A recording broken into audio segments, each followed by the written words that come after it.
Hello, everyone. Thank you for taking the time to join us for today's webinar, Exploring the Economic Contributions of Community Colleges. Our speakers today will be REMI's very own Katy Koon, Guyesha Blackshear, and Henry Higgins.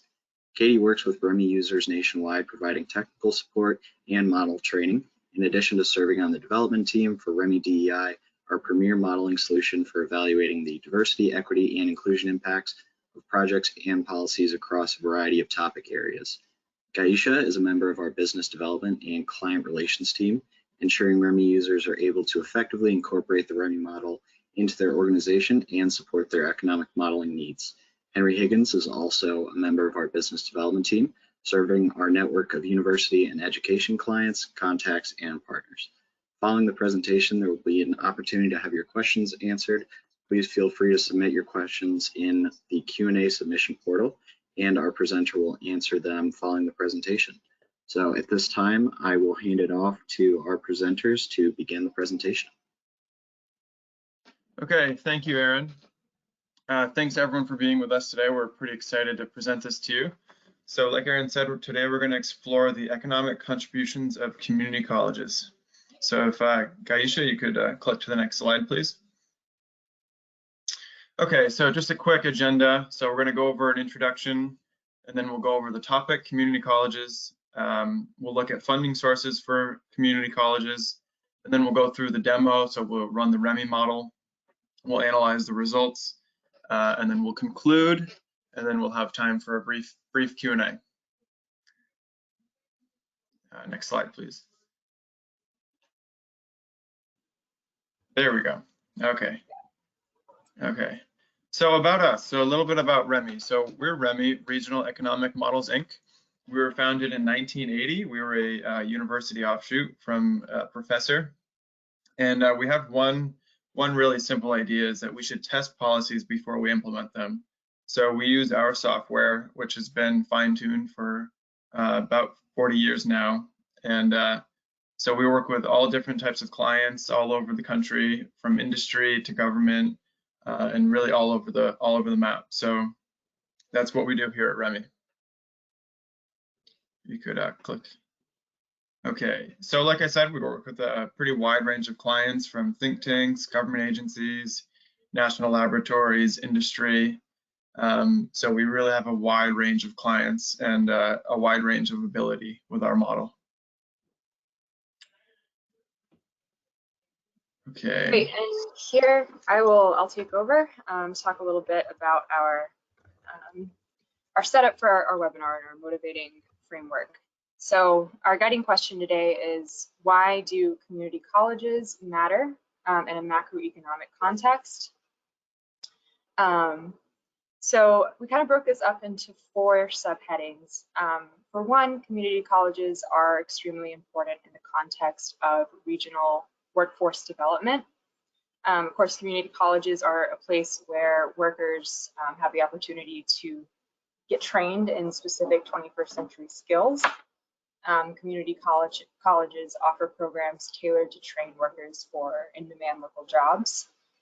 So community colleges are really in charge of, being aware of the demands of the local labor force, what employers are looking for, and then training that labor force for those particular jobs. Community colleges are also significant in terms of education accessibility. Community colleges help remove barriers to higher education access by offering lower cost or free options for continuing education, and for making education accessible to a lot of first-generation students, first-generation college students, lower income students, and just a greater variety of students at different ages and different points in their educational career. Thirdly, the diversity, equity, and inclusion impacts of community colleges are incredibly significant in a macroeconomic context, in that community colleges, as I mentioned, serve a diverse student body, and the distributional effects of this workforce development training, this educational accessibility training, all of this has economic and income distributional impacts, as well as demographic impacts, etc. And finally, regional economic development is sort of the overarching, I think, major macroeconomic impact of community colleges. They bring more skilled workers into the labor force through training and through the aforementioned factors. They enhance labor productivity in the region, and they attract businesses. One other additional important thing to think about with community colleges in a macroeconomic context is the fact that they tend to educate local residents more often than economic migrants. So, in the way that a four-year university might be more likely to train people from out of the region, community colleges really specialize in training those regional workers and enhancing the productivity of a regional labor force. So, moving on from here, the current issues surrounding this, surrounding community colleges, what's kind of going on in the news right now is the proposed American Families Plan. So some of the current issues that have been present and made more evident by the COVID-19 pandemic include student enrollment in community colleges. So for one, that's been declining over the past decade fairly steadily. Although with COVID, the decrease has been even more pronounced because COVID's disparate impacts on lower income and underrepresented minority groups affected more directly community college student bodies. And specifically, there was a pretty dramatic drop in enrollment from 2020 to 2021, where we saw a fall in enrollment by nearly 10%. So these are kind of the background problems sort of underlying the environment for community colleges at the moment. Next is funding. So Biden's American Families Plan. This is a proposed solution to some of these problems that community colleges are facing.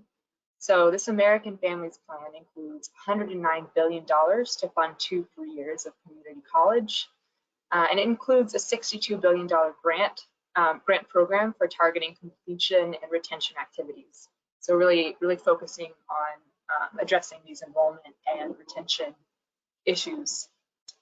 And then finally, of course, when we think about massive federal funding, then the next question is allocation.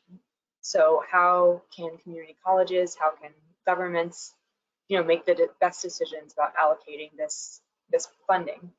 So to provide some context for these allocation questions, the budget includes a 3% pay raise for personnel, $76 million for budget stabilization, and $5.2 million to fund high-cost workforce programs. And also community colleges would be funded at $1.26 billion in 2021 to 22 and $1.32 billion in 2022 to 2023. So these numbers are pretty specific because we'll be sort of diving in deeper with these a little bit later on in our live simulation. But the current takeaway is really that this is a policy priority at the federal level. The current administration is talking about putting large amounts of money towards community colleges and is recognizing these macroeconomic contributions of community colleges. And so sort of our guiding overarching question today is how to allocate this funding. So from here, we'll discuss some other funding sources for community colleges. We sort of addressed, at the current moment, what's going on at the federal level. But currently, in these 2 states that we'll focus on specifically, Alabama and Nebraska, these are kind of the nuances of their state funding. We've chosen these 2 particular states for their differences in relevant industries. So Alabama, of course, has some significant manufacturing sectors, and Nebraska has some more significant agricultural and other industries going on there. But these 2 states we'll be comparing later on in our live simulation. But to go into some detail, Alabama, the way they fund a community college, they use state appropriations for community colleges, and for the upcoming fiscal year, that will be $468.7 million. More specifically, this breakdown As you can see here, there's 362.5 million for operations, 2 million for prison education, 10 million for short-term certification and credential programs, and 3 million for dual enrollment programs. So that's all for Alabama. And Nebraska, on the other hand, they use the local effort rate or local tax levy that changes depending on the amount of money appropriated by the state legislature. So needs minus resources equals state aid. Kind of a slightly different equation than we see for the state of Alabama, which will be interesting to see in our simulations. Next, the needs of community colleges. They're expecting 3% automatic growth in expenditures, and any additional growth experienced by the colleges will be the average of the previous 3 years. So sort of, each state has a different way of funding their community colleges, but here in these two specific cases, we can see the state appropriations in Alabama versus the state appropriations and the local effort rate that work in tandem in Nebraska. So that sort of sets up our simulation for today. Just to kind of set things up, we will be performing this demo in REMI Policy Insight, or PI+. This is our flagship model here at REMI. It's a dynamic macroeconomic model used for economic impact analysis of public policy. We have a variety of policy variables, as you'll see a little bit later on, which we'll manipulate to create the simulation in Nebraska and Alabama. But if you can think of a policy or a project, essentially REMI can model it. PI+ generates these realistic year-by-year estimates of total local, state, and national effects for any policy, project, or a combination of the two. To the right, you can see a brief overview of the model linkages that essentially form the skeleton, if you will, of the REMI model. So we look at output and demand, labor and capital demand, population and labor supply, compensation, prices, and cost, as well as market shares. And these all sort of interrelate and interact with each other. So really the big takeaway from this diagram is the dynamic and interlinking nature of the REMI model.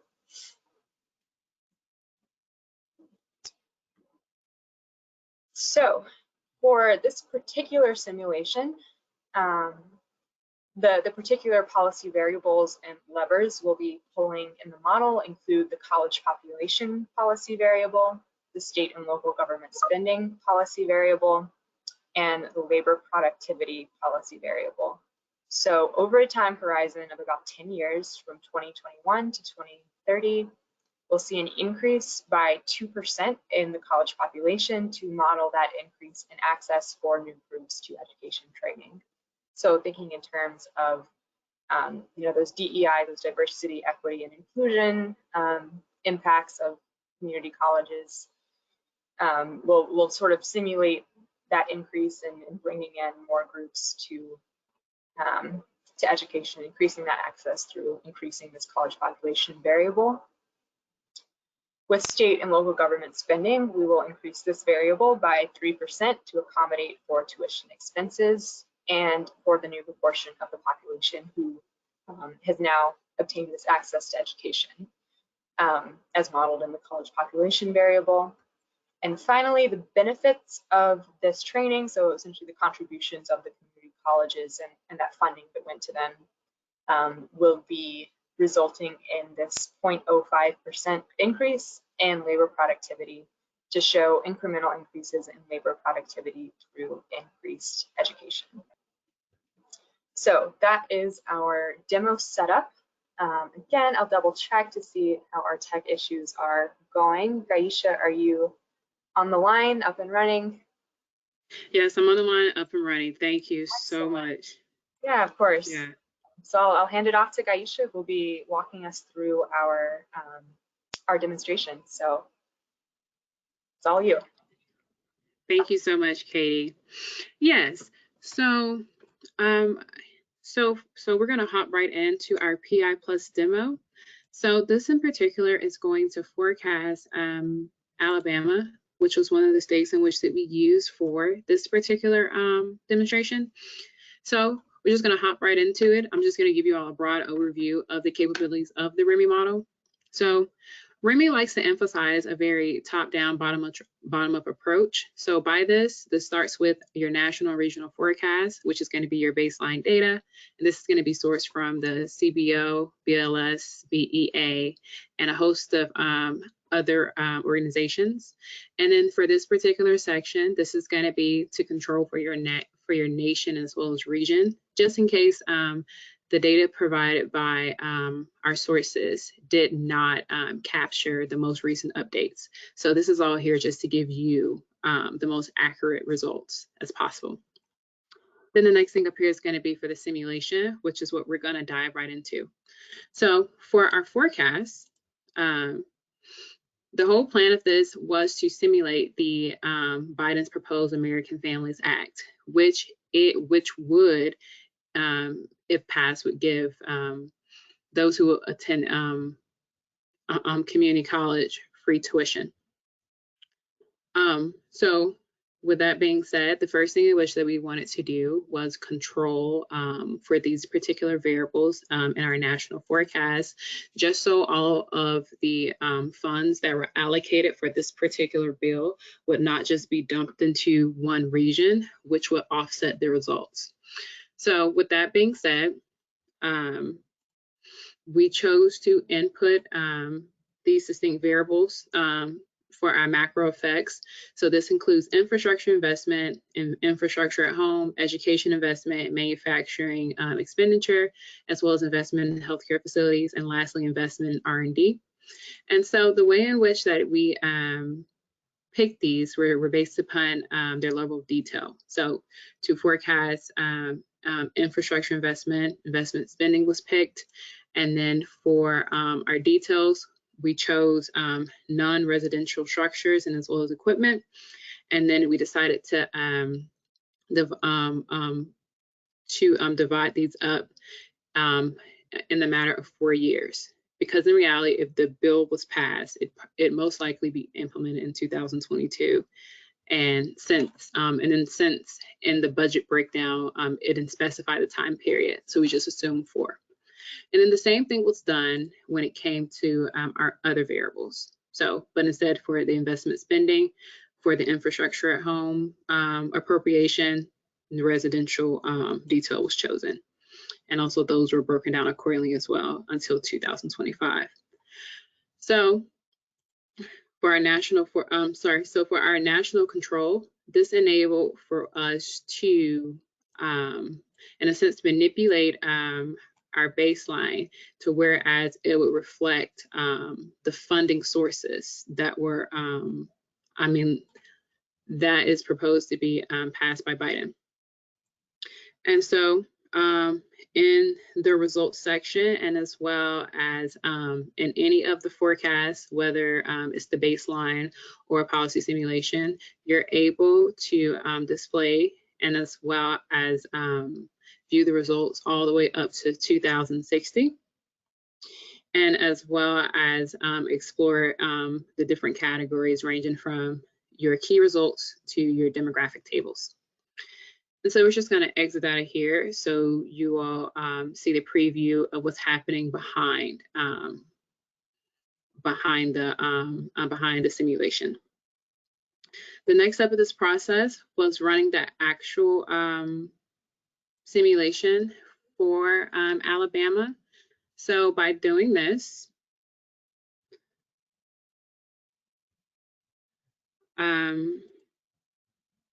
well, before we go into our inputs list for this particular facet of the model, when you select any, well, rather like when you're building any simulation, the REMI models give a lot of guidance. So either you can base your policy simulation off of scenarios or our model linkages, which is more so the background or like the under the hood specs of the model, or you can simply use sales, employment, whichever one in which you desire, or through our full list.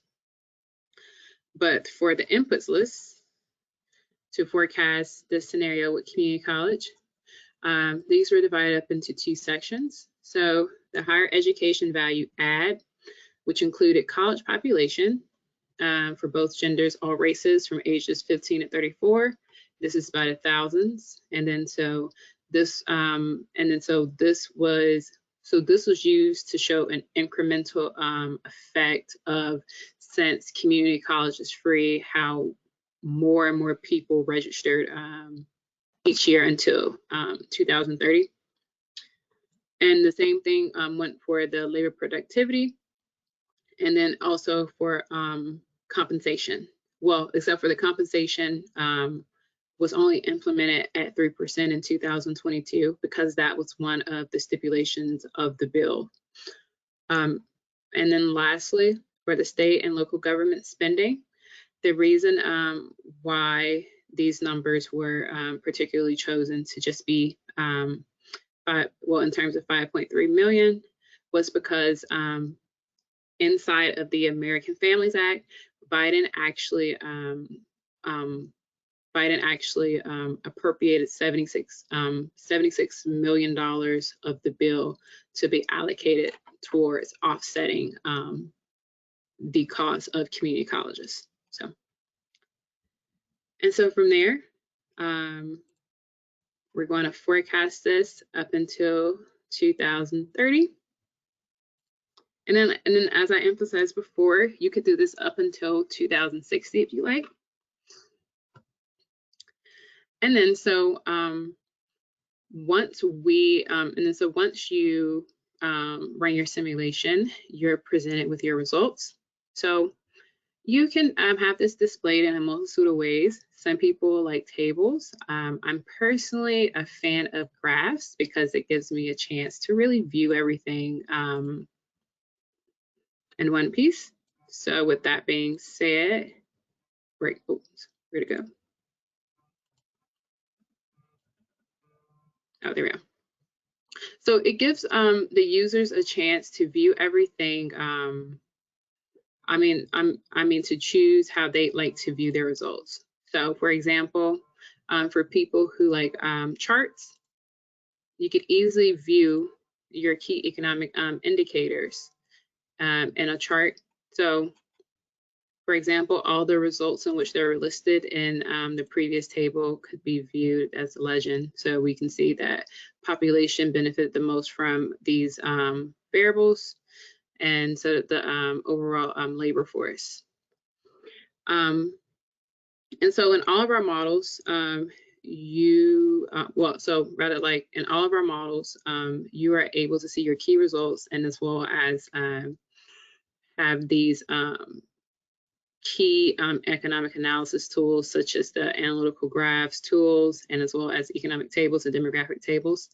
However, one key distinction in which the DEI has is the fact that you get to see the distributional effects. So this ranges from income distribution, which is something in which that we see with our inequality coefficient in terms of Alabama actually decreased when the bill was implemented. And then you also have a wide range of features here, whereas you can view these different results. So such as if you were interested in employment by industry, then that's going to be separated by the different income quintiles. So you see the most notable change is the fact that there was a notable decrease in employment in the fourth 20%. So we would count that as being like the upper middle class. And you can also view this by occupation as well, which is also going to be seen here with the lowest 20%. So the lower middle class occupations. You can also explore this by demographics. So either you can show these results by race, or you can combine the two. and show them by race and as well as gender to see which groups had either the least or the most gains from these particular policies. And you can also now delve into educational attainment and with greater detail as well. So as we can see that when the changes are implemented for all, well, only 8.3% of the population, well, I'm sorry, like the only 8.3% of the employment held associate degrees in 2022. However, in 2030, this increased to 14%. So in some instances, we could say that this was potentially a success when it comes to workforce development, despite other facets of the economy being negatively affected, such as here with the labor participation rates actually decreasing, and especially for those in that other non-Hispanic group here. And then you can also see the effects on unemployment. So unemployment actually decreased until 2028, but started to increase in 2029. And you can also see the effects in your per capita income as well. And so in addition to the results in which that we just ran live for you here, and as well as to our model breakdown, we also have other notable results from our other state in which that we decided to target for this particular, for this particular webinar, which was Nebraska. So I'm just going to pull up the PowerPoint really quick. And so one thing in which that we did want to note about Nebraska is the fact that the influx of federal funds towards education, it benefited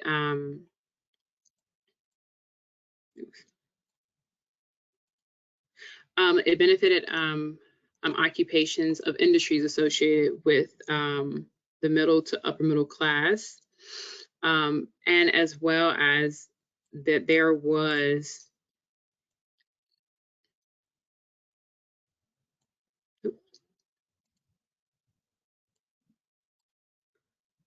sorry, having some technical having some technical difficulties, and also like industries within the middle 20% and fourth 20% had a noticeable positive difference from these simulations ran.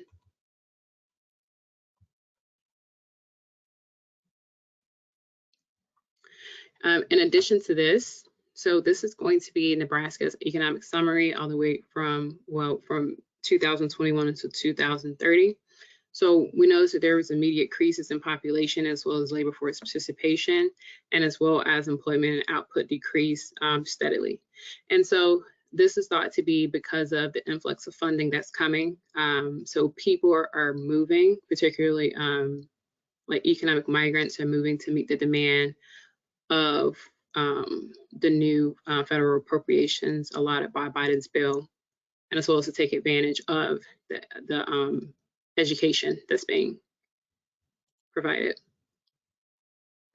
And so one thing in which that I did want to note too about Alabama's economic summary as well is that there was significant increases in population and labor force as well.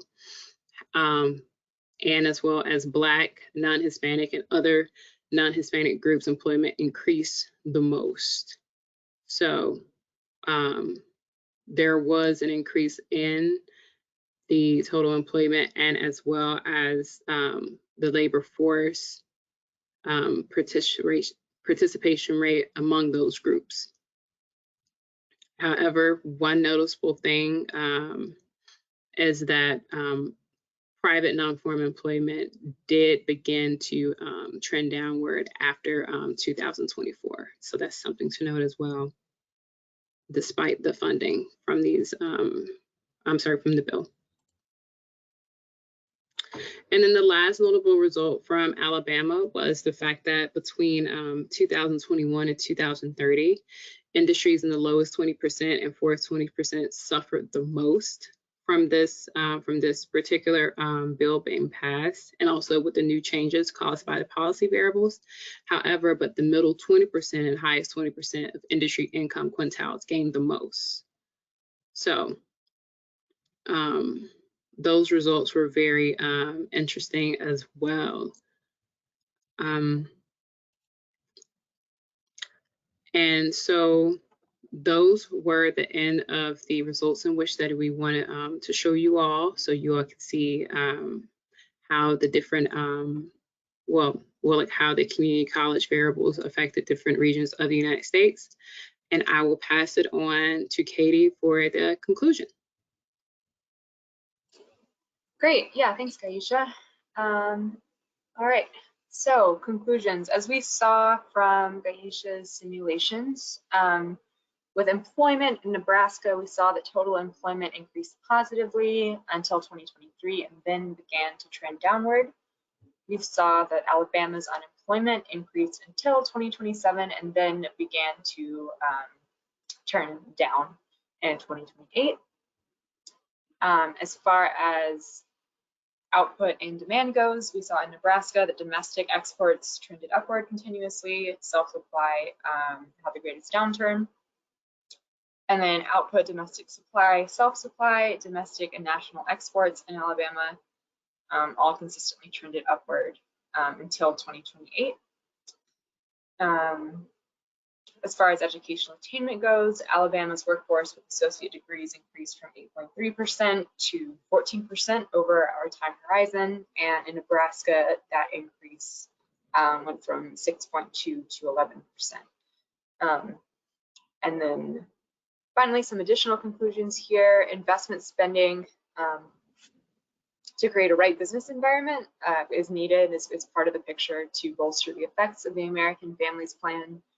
And positive overall increases occurred in the simulation, but did not appear to be sustainable over a longer time horizon due to that availability of employment in the region and the opportunities for, for the new population, so for new people moving into the region. And then again, to help interpret these results, we can think about Nebraska and Alabama's differences in terms of their industry mixes, and why we might see some of these changes as we do. Next slide, please. So with that, I think we can start looking at why the REMI model is helpful in these type of situations. So when we're thinking about community colleges and we're thinking about federal funding and how to allocate that to achieve sort of the most optimal results for your region that you care about, the REMI model is really an incredible tool to do that with. For one, this map here gives a very brief sampling of work that we've done just across the United States. We have very broad geographic reach, worked across all regions in the US, and across a variety of policy and project areas too. So from the energy and environment to tax, to transportation, to more education specific applications, as we briefly discussed today. So we think of ourselves as a software solution to complicated policy decisions and policy discussions. So using the REMI model, you can clarify, calculate, and communicate a quantitative narrative, and a critical piece of a whole picture when you're advocating for a policy or when you're trying to make the best plan for what to do with federal funding. We've been doing this for over 4 decades. Our models are based on multiple reputable data sources, number of government data sources. We're peer reviewed and our equations are publicly available, so we try not to be a black box. We will tell you what we do and how we do it. And finally, our best use is for guiding the decision-making access. So whether that be at the policy making level, at the state level, at the local level, or even within a community college, within a smaller community itself, the REMI model can help you formalize your decision-making process, can help you get policy and make decisions as best you can. It can help make decisions about legislation and how best to reach particular goals. And finally, this is a software solution that can help modernize and advance your agency. Next slide, please. So to kind of close us out, I think that the simulations Guyesha led us through really helped show why economic modeling matters. For one, it's a complicated decision-making process to decide how best to allocate federal funding, how best to serve student bodies in community colleges, and how best to work towards that regional economic development. So using economic modeling, we can clarify these issues, so we can understand the economic, fiscal, and demographic implications of policies before they're implemented or after they're implemented, sort of depending on that perspective. We can ensure that public policy serves the broad-based interests of the public. Economic modeling matters in that it helps us predict what's going to happen and make preparations for that in advance. It can help us avoid unwanted negative impacts. So as we saw in the simulations, there were some perhaps unexpected results, some potentially negative or unwanted impacts. And these are the types of things you can only really prepare for if you use, a forecast, or you use something like REMI to really fully understand that picture. And of course, that helps decision makers make the most effective use of available resources. And then to inform, to inform policy with standardized metrics rather than ideology or intention. And economic modeling can help address the stakeholders that are, most relevant to you with the evidence that communicates how a policy or project may benefit or disadvantage their communities broadly. So at REMI, we're all about making policy that works, making policy that's better. And at this point, we will take it to the last section of our presentation, if you don't mind. The final slide here.